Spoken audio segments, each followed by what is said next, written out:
All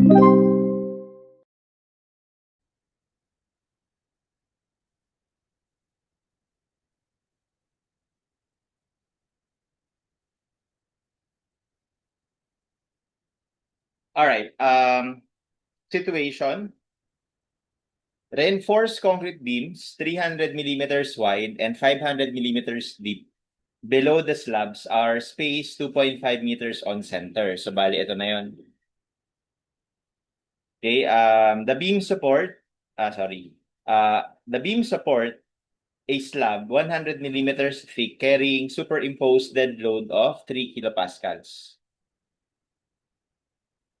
and live load of 4.8 kilopascals. In the typical frame shown below, columns E and H are removed. Tinanggal daw tong columns na to. So that girder BEHK, itong girder na to, supports beam DEF at E and GHI at H. So, ibig sabihin, dahil tinanggal yung column, ang nangyari, itong beam na to ay papatong dito sa girder na to. So, itong girder na to yung magdadala ng load nitong dalawang to. Okay?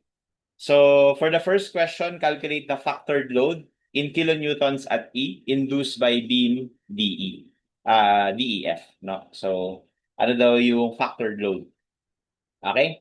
So, first of all, analyze natin yung mga loads acting on the floor, no? So, una, let's talk about the dead load.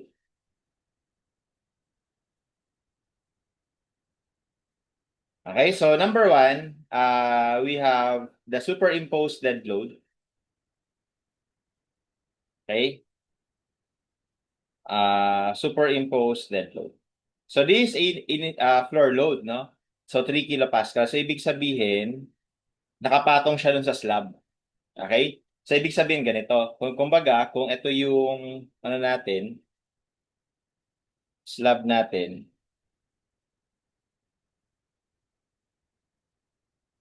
okay, nandito kunwari yung beam na pinag-uusapan, ayan. So, ibig sabihin, yung floor load na, yung superimposed dead load na, ito yan.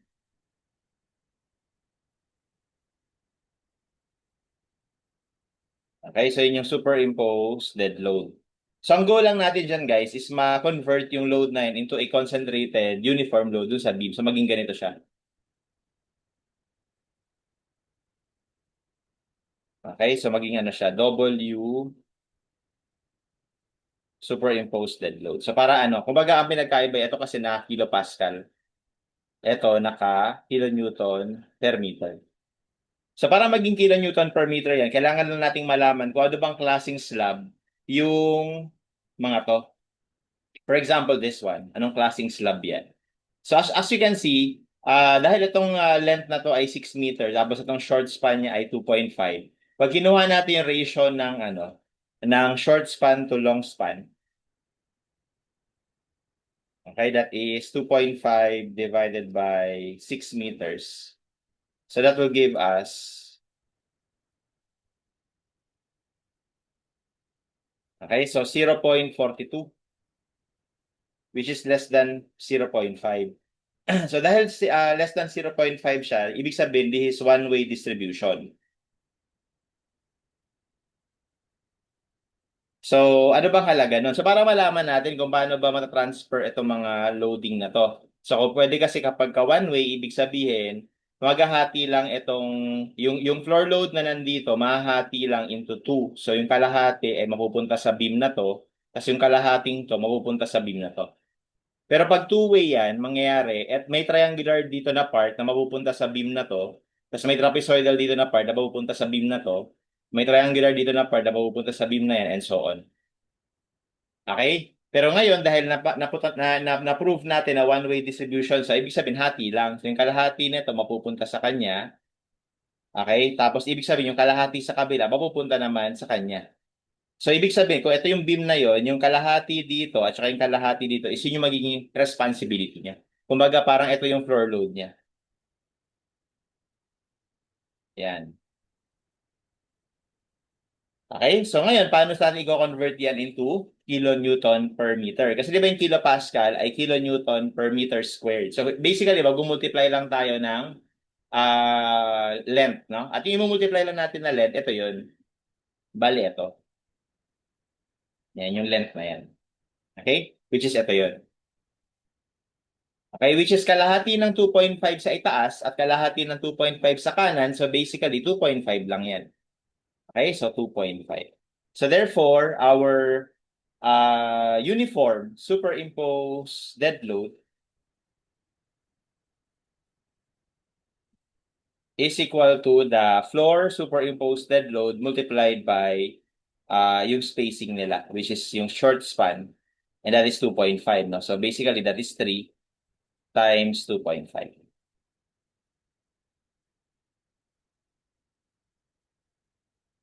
And that will give us 7.5 kilonewton per meter. Okay, so yan ang yung may superimposed dead load. So guys, pag sinabi nating superimposed dead load, ang ibig sabihin nun ay wala pang self-weight.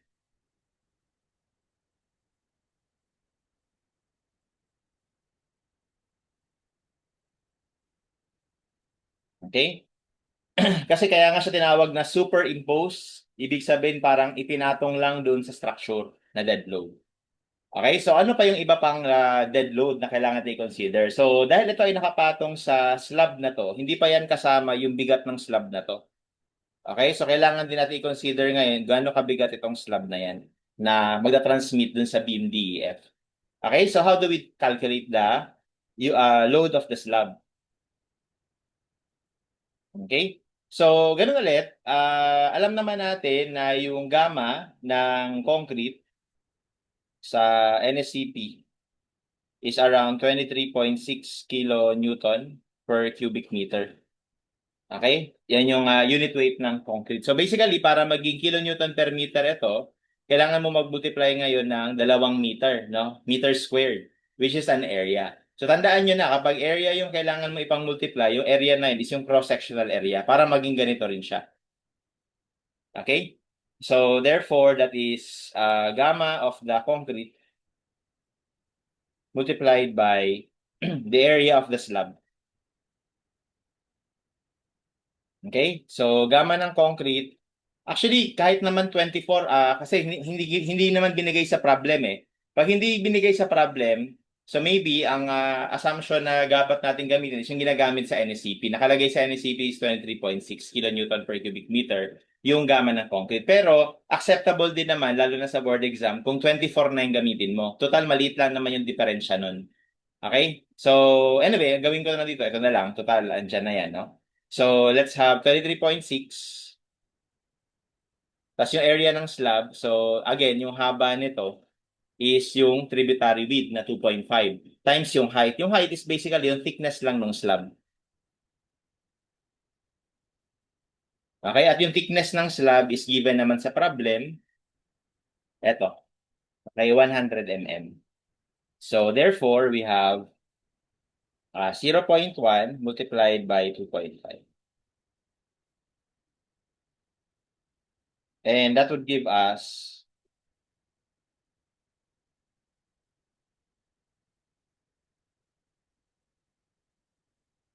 5.9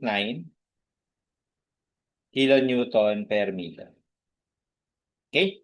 And lastly, kailangan din nating isama yung self-weight pa ng beam, no? Yung beam DEF. So bali ito pa. Yan. Okay? So same na computation. Gamma ng concrete times area naman ng beam. Okay? So guys, sinabi sa problem ha na yung cross-section ng beam 300 by 500 deep at yung 509 is below the slab. Kumbaga ko ito yung slab, ito yung beam. Yan. So bali ito yung 100, ito yung 500. Ito 300. Okay? So bali itong part na to, ito yon. Tapos ito naman yung sa beam. So ibig sabihin yung cross-sectional area ng beam is 300 by 500 or so 23.6.3 by 0.5. So therefore, the uniform load of the beam is equal to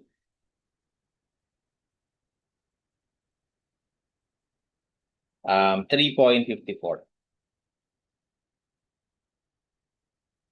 Okay? So, yun na yung lahat ng dead load acting on beam DEF. Alright? So, ito yung superimposed load, ito yung load ng slab, ito yung load ng beam. Okay? So, therefore, yung total dead load natin ay equal sa superimposed dead load plus yung sa slab plus yung sa beam. And that gives us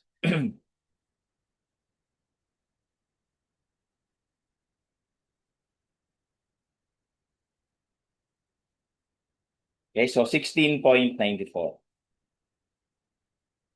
kilonewton per meter. Okay? Ngayon, para naman sa live load, no? Live load. So, live load, ang sinabi dito, 4.8 kilopascal. So, same idea. Ang binigay sa atin ay floor live load.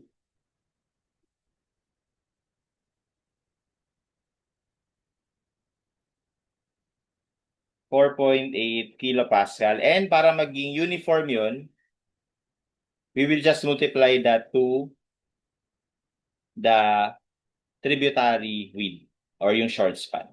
And that gives us 4.8 times 2.5. So that would be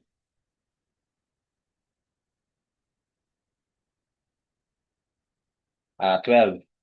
So 12 kilonewton per meter. Okay? So now that we have all the loads, then we can now define our ultimate load or factored load.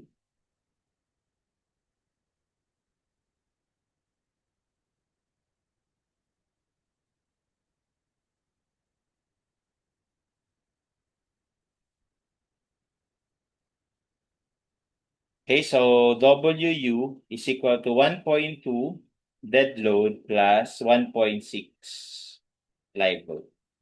So that would give us 1.2 ng 16.94 plus 1.6 ng 12.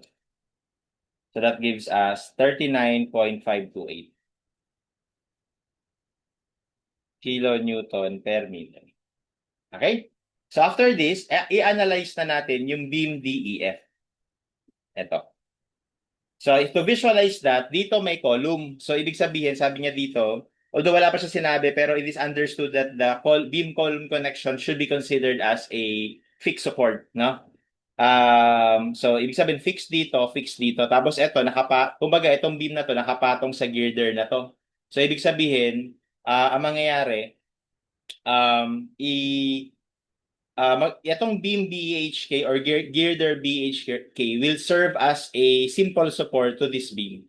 Kaya parang kung iisipin natin, parang ganito siya pag tumingin tayo sa section na to.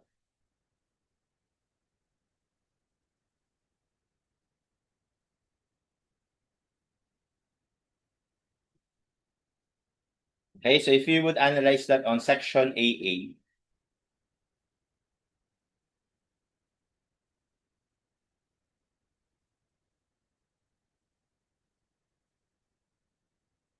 makikita natin may column,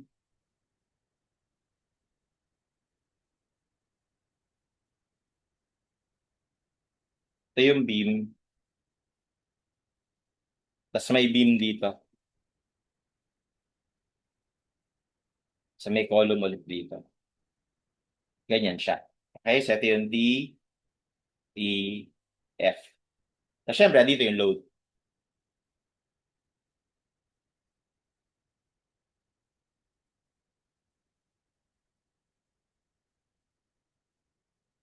Okay? And i-idealize lang natin yan sa ganito.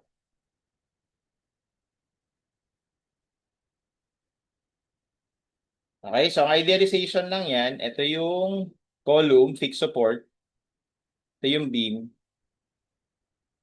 column, tapos meron ditong simple support. So, ganyan. Okay, so ito yung D, E, F. Tapos meron lang tayo ditong uniform load.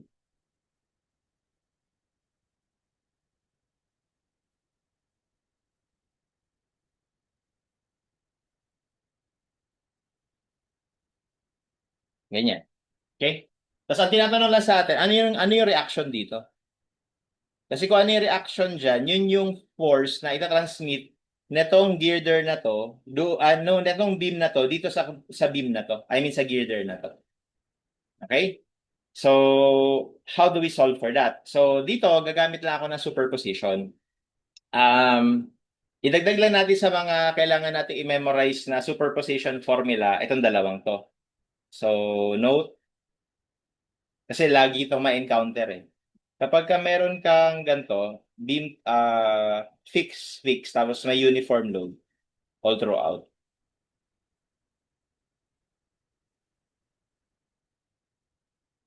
Ayan rin yung L. Magiging deflection yan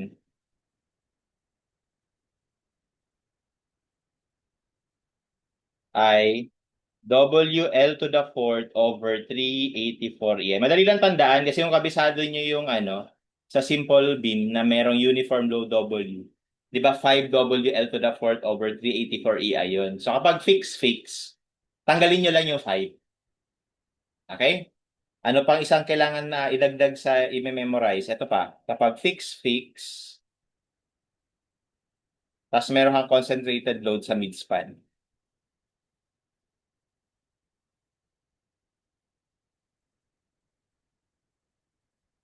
Okay? So pag nag-deflect yan, okay, ang deflection formula niyan ay PLQ. Ito tandaan nyo na, doble lang nito. Di ba 1 over 384 times 2 nyo lang yan. 1 over 192. Ayan. Kaya madali lang tandaan itong dalawang to. Okay? So bakit atin magagamit yan? Kasi 'di ba ito ay combination ng uniform load lang plus merong concentrated load na pataas sa gitna. So parang ganito siya.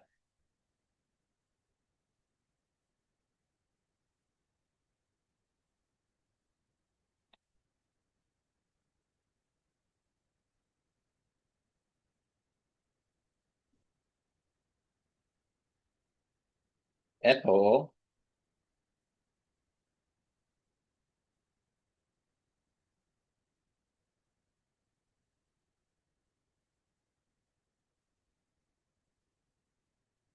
okay?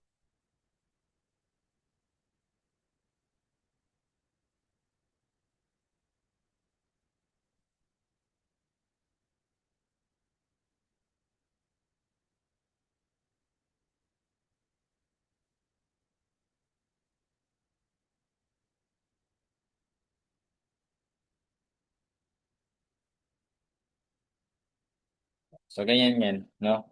So ito ay equal lang dito sa dalawang to pag pinagsama. Okay? So ito yung magiging deflection dito. Yan.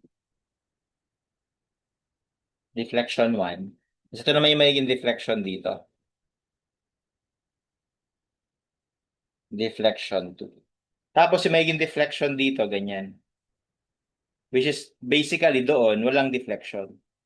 So ibig sabihin, pag pinagsama natin, yung deflection dito ay equal sa deflection dito na pababa plus deflection dito sa isa na pataas. So basically, equal lang sila. Dapat. At tapos yung deflection 1 natin, dahil sa uniform load, ito yon, 'di ba? So W U L to the fourth over 384 EI is equal to, yung deflection 2, ito naman, PL cube. So RE, L cube over 192 EI. So dito no worries, magka-cancel lang yung EI, magka-cancel lang yung L cube, L na lang yung matitira. Tapos kapag kinross multiply mo yung 192, it will reduce into WUL over 2. Okay, kasi 192 over 384 is 1 half. Okay? So yan yung reaction sa E. Okay? So 1 half lang pala yun. So ibig sabihin, kung ito ay WUL over 2, it will turn out that itong reaction dito sa D tsaka sa F will just maghahati doon sa natitira, which is WUL over 4. WUL over 4. Kasi symmetrical naman siya. Okay? So, ang wala lang na lang dyan is yung moment mamaya. Pero hindi pa naman tinatanong sa ngayon. So, ang kailangan lang natin, ito lang RE. Reaction, ita-transmit daw.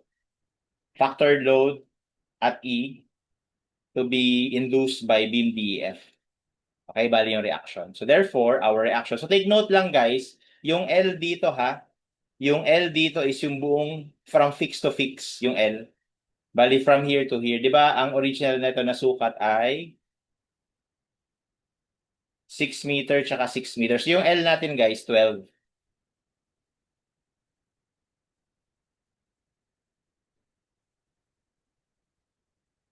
Okay, so substitute natin. So therefore, RE is equal to WU L 12 over 2. And that will give us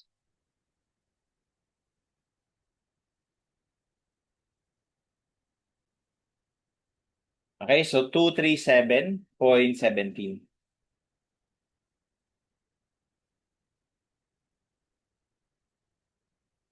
And that would be our answer. Okay? So may konting discrepancy lang dito sa answer dito, which is 238. So yan yung lalabas sa sagot guys kapag ang ginamit natin na gamma ng concrete ay 24. Okay? Kaya nagkaroon ng discrepancy. Ang ginamit ko kasi ay yung nasa NSCP, 23.6. Pero like I said, kahit 24 yung gamitin mo, konti lang naman diferensya niyan kapag compare dun sa naka-indicate sa NSCP na 23.6. Lalo na kung sa exam, wala namang naka-specify. So kung wala namang naka-specify sa exam, you are free to use either 23.6 or 24. And then kung ano na lang yung nearest sa choices, yun ang sagot mo. Okay? So that will be our answer for number 1. Number 2, calculate the maximum negative moment in kilonewton meter of beam DE. Assume full fixity at column support. So pinapahanap yung maximum negative moment. So bali ito 'yon. Ito 'yon. Yan, yung moment dito. Kung ano man 'yan. Okay? So moment sa D, moment sa E. Okay? So dito, maganda ulit, kabisado natin yung ibang mga or kahit isa lang isang fix and formula, fix and moment formula.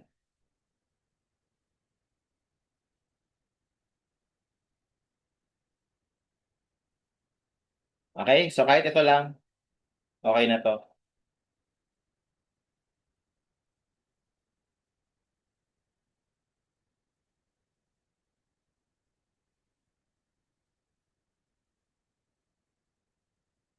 Tawagin ko tong A, B, tapos full length is L. Okay? So yung moment dito, FEM sa left. Ito naman, fix and moment sa right. Okay? So ang fix and moment sa left ay P AB squared over L squared. Yung FEM naman sa right ay P A squared B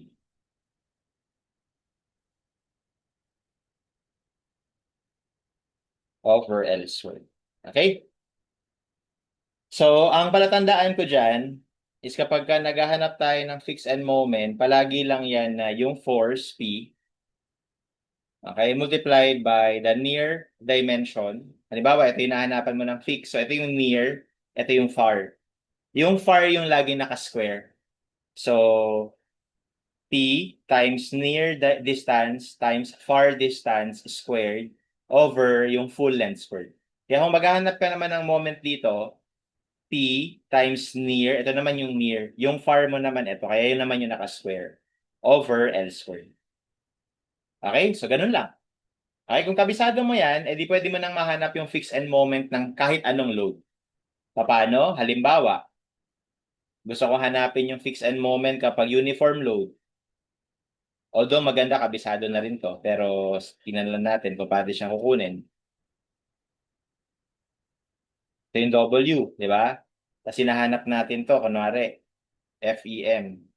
So actually, yung fix and moment magkabilaan dyan will be equal. Okay? Tapos ito yung L natin. So, ang diskarte dyan, kung hindi mo memorize, kumuha ka lang ng manipis na load na ang dimension ay dx, tas ang location niya ay x.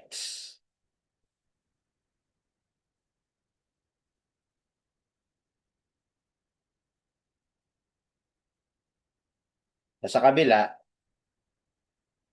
L minus x. Okay? Ang magiging magnitude ng load na to, dP, ay equal sa W dx. Kasi di ba, ano lang yan, area lang nito. O the height is W, the width is dx. Okay? So therefore, the fixed end moment will be equal to the integral of yung P natin, W dx. Yan yung P natin. No, ito yon P. Yung near natin, kunyari ito hinahanap natin sa kaliwa. Ang near natin is yung x.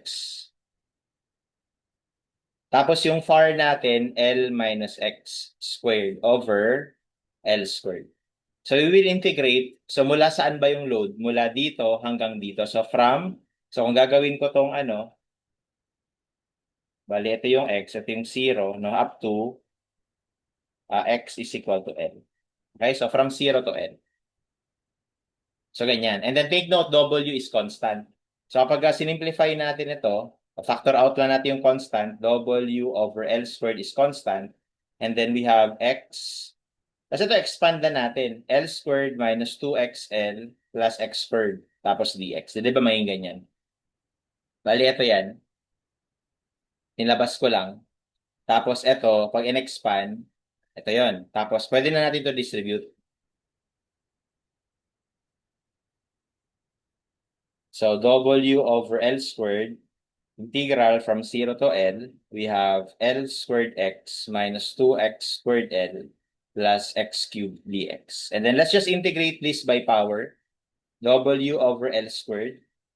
We have L squared x squared over 2. Kasi yung L natin guys, constant, no? Minus, ito naman ay 2x cubed L over 3. Plus, ito naman ay x to the 4th over 4. Limits from 0 to L. Okay, so basically, pag sinabshoot natin ngayon dyan, dito ko ituloy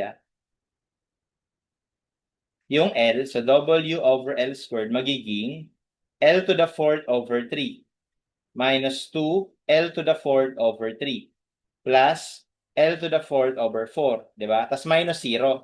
Bakit minus 0? Kasi pag sinabshoot mo naman yung lower limit dito, 0 to, 0 to, 0 na rin yan. So ito na lang yung matitira. So pag sinimplify natin to, lahat naman to L to the 4th, magiging ganito lang siya. WL squared, di ba? Pagka pinactor out na dito L to the 4th, makakancel tong L squared. Okay, kaya L squared na lang yung may iwan sa ibabaw. Tapos kapag kinompute natin yung constant niyan, magiging 1/3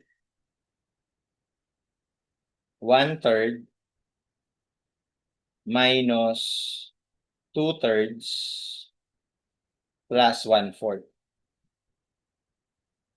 Okay, that gives us negative WL squared over 12. Ay, yan yung fixed end moment natin kapag uniformly distributed load. Okay, and kapag sabi mo, kapag kakabisado mo to, you can derive anything. Pwede rin triangular load, pwede rin uniform load, pero putol. Kapag putol, edi yung limits mo from 0 to kung saan lang naputol. Or kung halimbawa, yung putol ganito. Edi from dito lang sa length na to, up to this particular value of x. Okay? So anyway, ayan lang naman yung kailangan natin sa case na to dahil ang loads natin dito ay uniform load lang tsaka yung P. Okay, yung P. Alright, so therefore, the moment at B using the fixed end moment formula, so i-copyin ko lang to .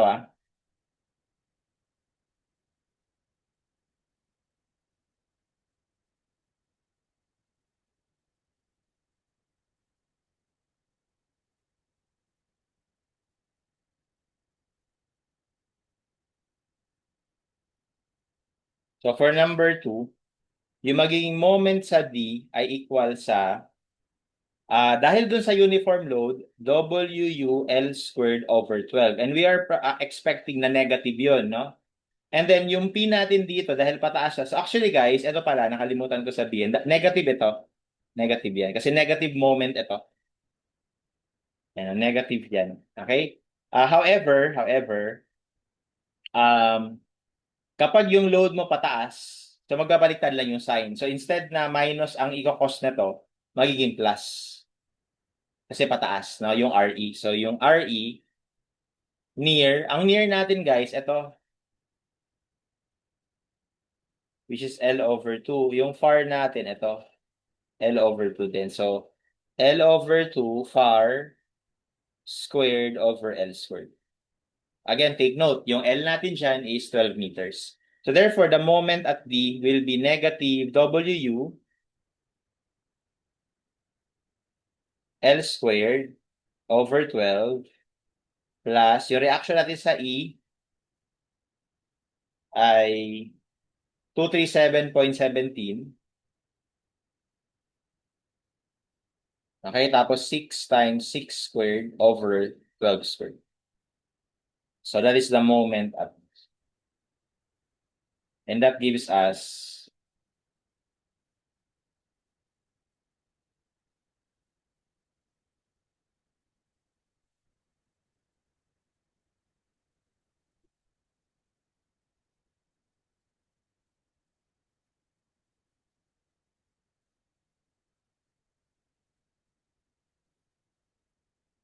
okay, so 118.581 or 58. Okay? And that will be our answer. So once again, may discrepancy dito kasi nga ang ginamit dun sa problem dyan na gamma ng concrete ay 24. Pero ipakita ko lang na ito yung sagot. No? Yung 119 yung sagot dyan.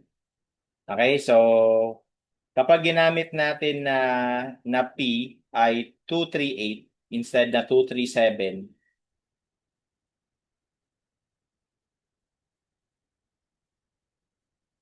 you will get, pati pala ito guys magbabago. Sorry, hindi lang siya magbabago dahil dito. Dahil dito sa RE. Ito. Dapat magbabago rin yung W. Okay, so magbabago rin ito. Medyo mas malaki ito eh. Okay, so siguro solve ko na lang. Mabilis lang naman yan. Lagay ko sa A ha. Ayan, calc. So yung W natin kapag yung ginamit ko na gamma ng concrete is exactly 24 is ganito. 1.2 times yung superimposed dead load 7.5 plus yung gamma ng concrete itong part na to 24 times 0.1 times 2.5 plus yung para naman sa beam, again, 24 ito times 0.3 times 0.5. Ayan yung dead load. Plus live load, ang live load natin ay 12. So ito yung magiging W, ano natin, ayan o. So you can see, eksaktong-eksakto. Okay, kapag ang ginamit natin na gamma ng concrete ay 24. Yun nga lang, sabi ko, pwede naman yung 23, pwede naman na, dapat naman talaga, by default, 23.6 yung gagamitin kasi nakalagay sa NSCP talaga yan. Pero again, it doesn't matter naman pagdating sa actual exam kasi hindi naman magbibigay ng choices na ganun kalapit that would make you double think, no? Kung ano talaga yung gagamitin kasi parehas naman silang tama. Maliban na lang, of course, kung sinabi mismo sa problem statement, kung ano yung gama ng concrete na ipapagamit. Kapag ganon, edi ibig sabihin, ang tama lang is kung ano yung sinabi doon sa problem. Pero pag walang sinabi sa problem, pwede kang mag 23.6 or pwede ka rin mag 24 kasi acceptable din. Alright?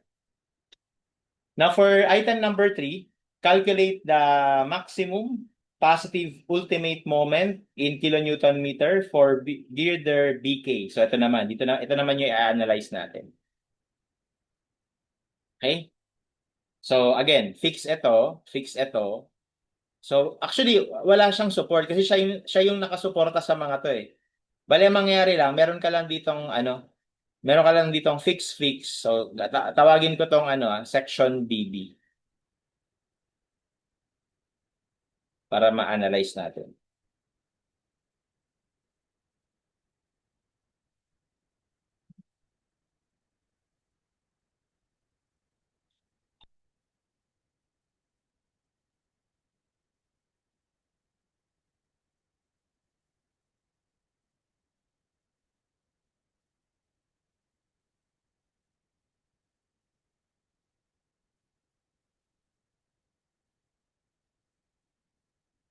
So, ganito makikita natin dyan.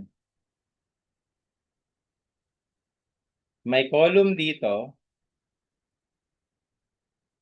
Ito yung beam.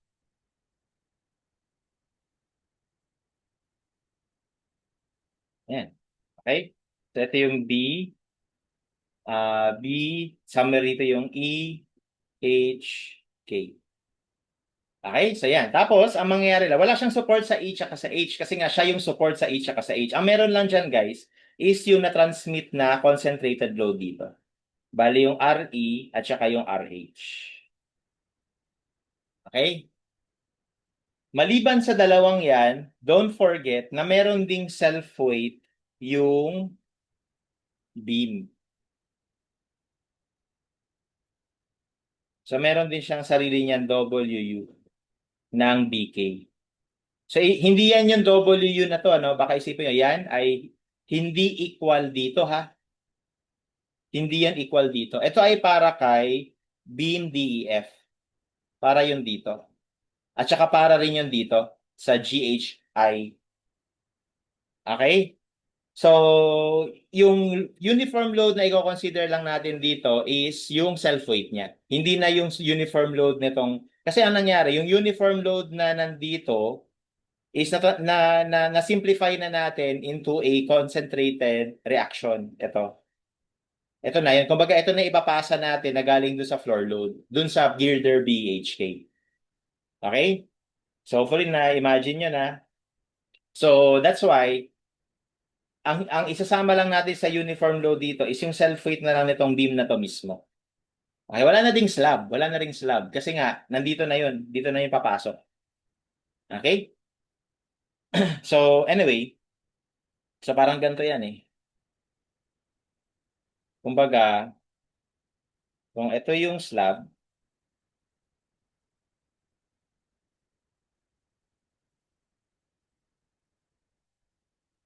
yan yung slab. May beam dito.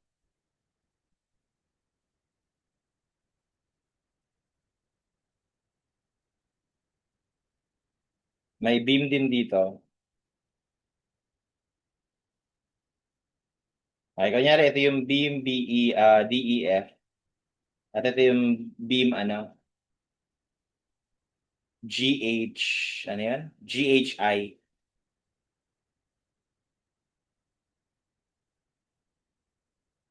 So, ito yung girder.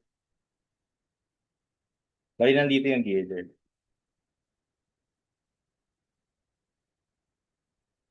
Ganyan siya. So, nakapatong sa kanya, itong dalawang to. Ito yung BEHK. So, nakapatong sa kanya itong dalawang to. Okay? Kaya yung lahat ng floor load dito, isasaluhin muna, sasaluhin itong dalawang beam na to. Sasaluhin nila. Tapos kung ano man yung maging reaction dyan, yun yung ipapasa nila dito sa girder na to. Okay? Kaya ito na yun. Naipasa na dun. Okay? So, kunin natin yung uniform load nung BK. Okay, so guys, dead load lang yan, ha. So 1.2 ng dead load. Wala na siyang live load. So yung dead load niya is just yung beam. So 1.2 ang beam natin ay gamma 23.6 multiplied by area ng beam. 'Di ba ang area ng beam ay ganun din, no? Ganun din naman. Wala namang sinabing iba. Bali ito rin 300 by 500. Okay?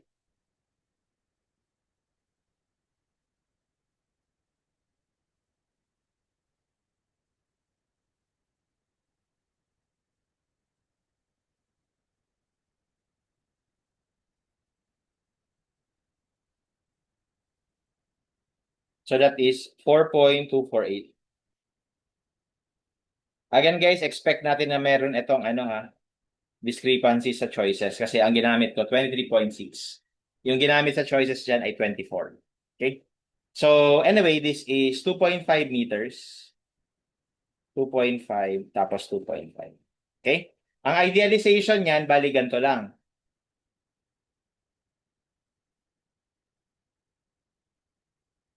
fix to, fix to, tapos meron tayong uniform load dito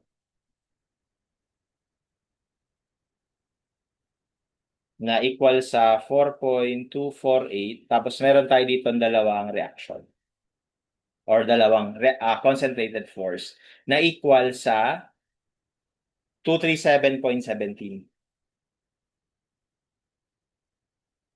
Ito rin. You might ask, sir, hindi ba kailangan isolve din natin yung isa? Yes, dapat isolve mo rin to. Ito. Pero kung titingnan mo maigi, kapag ka nag-tributary width ka dyan, ang magiging area nito, same lang dito. So, ibig sabihin, same lang yung magiging uniform load nila. So, ganito rin yung magiging idealization niya. Okay? Kaya mangyayari, yung magiging reaction doon H, sa H, ay equal lang sa reaction sa E. Okay? So, ganyan. So, ang tinatanong, ano daw yung maximum positive moment? Be careful ha, positive moment yung tinatanong. So, una, may reaction dito. Moment sa B. Dito rin. Moment sa K. Alright?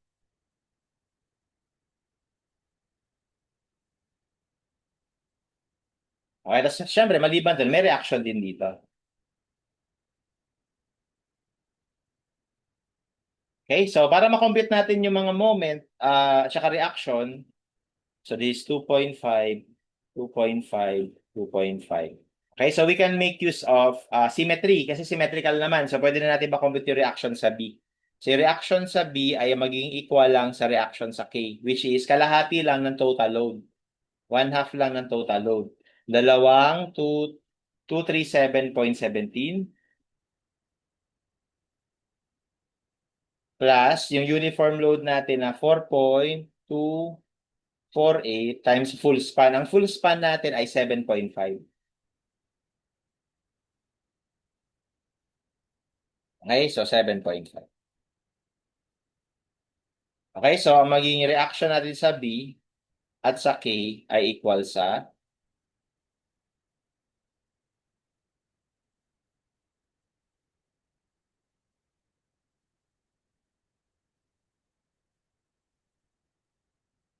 253.1.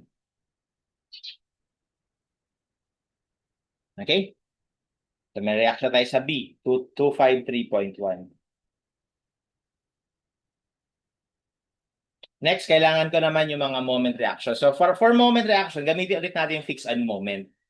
So, bali magiging ganito. Ang moment sa B ay magiging equal lang sa moment sa K kasi nga symmetrical naman. So, ang moment sa B, dahil dun sa uniform load na to, as derived earlier, it will be WU L squared over 12, di ba? Ito. O, gamitin na natin yan. So, W L squared over 12. So, ang W natin ay 4.248. Ang L natin ay 7.5 squared over 8. Over 12. Okay, so syempre negative yan. Tapos yung 237 naman, so we have negative din yun. So 237.17 near is 2.5, far is 5 over L squared. Bale, ito yun. P near far squared over L squared. Okay? And then para naman dito,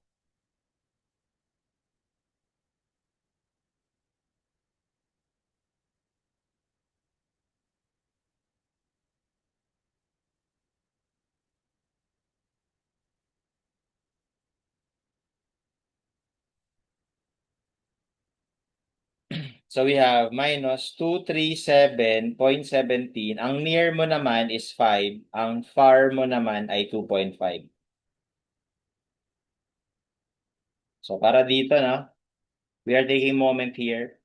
So ang near natin ay 5. Ang far natin ay 2.5. Sorry, this is L squared. Okay, so that will be the moment at B.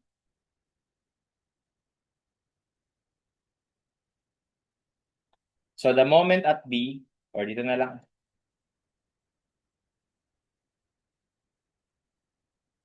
which is going to be equal to the moment at K because of symmetry would be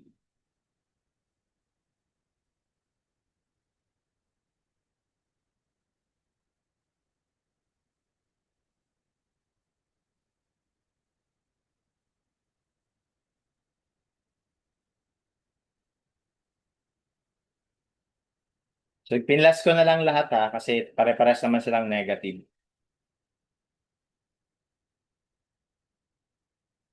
So will be 415.2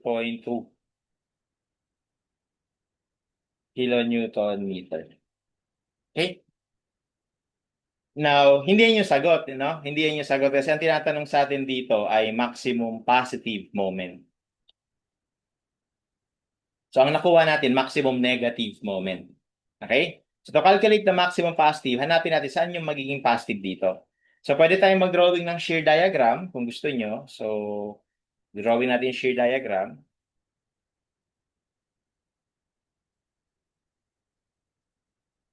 Okay, so aangat ng 253.1. Tapos ima-minus natin tong area na to. Minus 4.248 times 2.5. We have 242.48.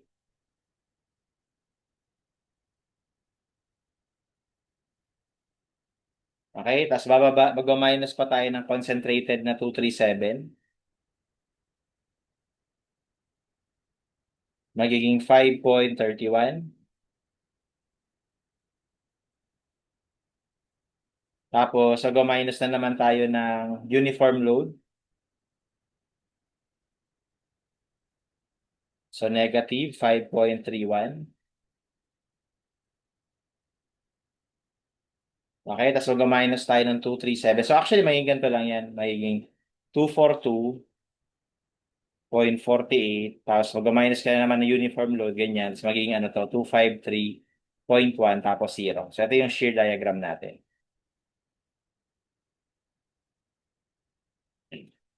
Okay? So, di ba, kung saan yung point of zero shear, we are expecting na nandun yung maximum moment. And in this case, dyan natin matatagpuan yung maximum positive moment. And rightfully so, it will be at the midspan. Di ba? Midspan niya, kahit wag ka nang mag-ratio no portion kasi parehas naman to ng value eh. Okay, so gitna na yan. So nasa midspan yung maximum moment, positive moment natin. So meron tayong dalawang option. Pwede natin ituloy yung moment diagram nito or pwede na lang tayo mag-method of section dun sa gitna. Total, nahanap na natin yung possible na location ng maximum positive moment, which is at the midspan. So ang gagawin ko guys, magka-cut na lang ako dun sa gitna. Isolate ko na lang tong kaliwa. Okay? So if I isolate left side, ganito yung mangyayari.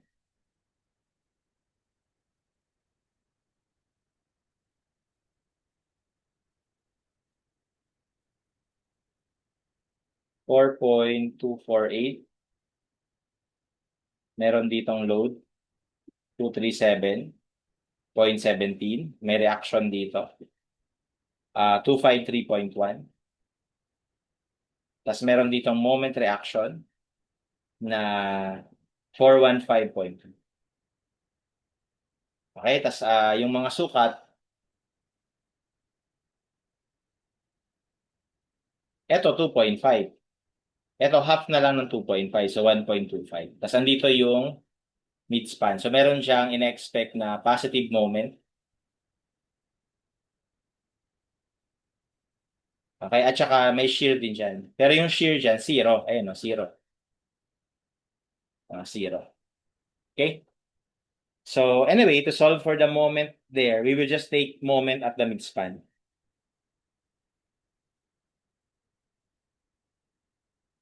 So we have 415.2 tapos 253.1 times ano ba yung ano? 2.5 plus 3.75.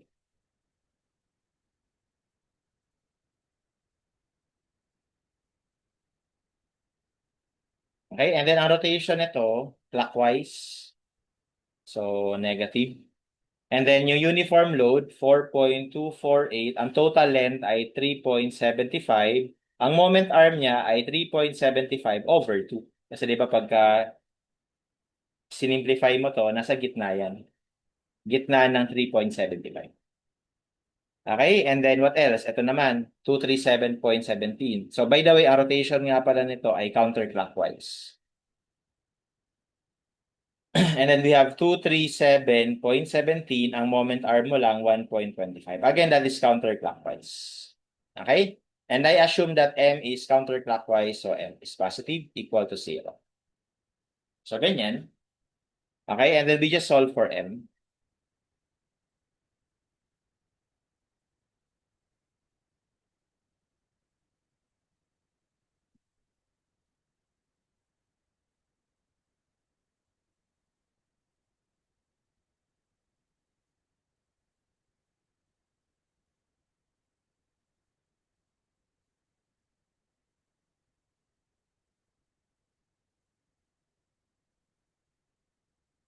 So, that gives us 207.6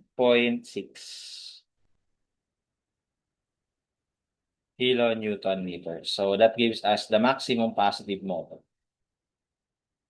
Kaya again, may discrepancy kasi nga ang ginamit ko na gamma ng concrete ay 23.6 instead of 24. Pero from the choices, the answer would be yung slightly mas malaki, that would be letters. Okay? So lahat ng to ha, ang ginamit na gamma ng concrete ay yung 24. Kaya ganyan yung value. Kapag ginamit mo yung 24, exact yan. Okay? And that's how we solve this problem.